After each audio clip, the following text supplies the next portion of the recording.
Hi, this is Jimit Shah and welcome to the Gym's Automation.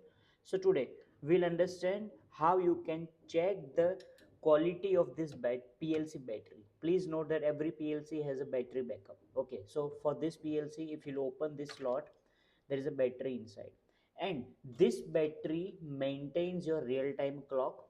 This battery maintains the memory data of the inside PLC, right? So if your battery is not healthy, if it is under voltage, you can lose your timing, you can lose your data.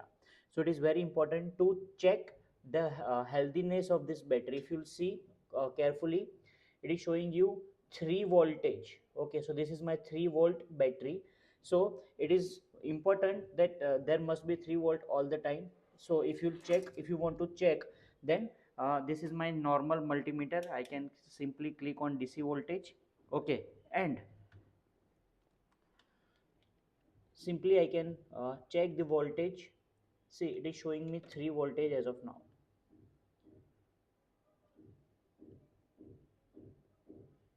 right?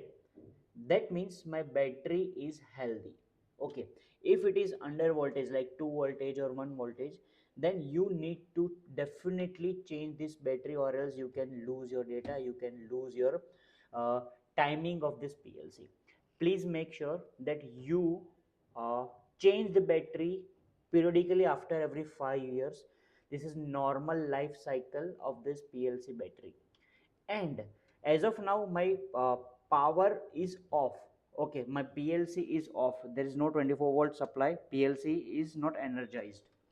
When you are changing the battery, it is recommended that you turn on the PLC, then you change this battery, then you take out this slot. Okay, you can take out this slot, you can simply change the battery and fix it with the turn on PLC. What is the reason? The reason is very simple. When you keep the PLC turned on, your PLC will maintain internal data with the help of this 24 volt, with the help of this power supply.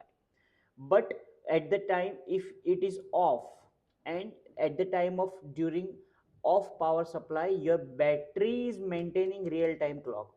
So if it is PLC is off and if you take out, you there are chances that you may lose your real time clock, you may lose your data, because there is no external additional backup, power supply backup. So it is recommended that you turn on your PLC, you change this battery, and then after you restart and then check that your memory is lost or not. So in that is the best way.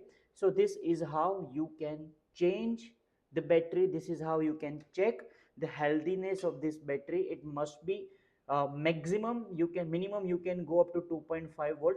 If it is less than 2.5 volt, it is recommended that you change the battery, right? So that's it from Jim's Automation. Thank you so much for watching. See you in the next class. Thank you.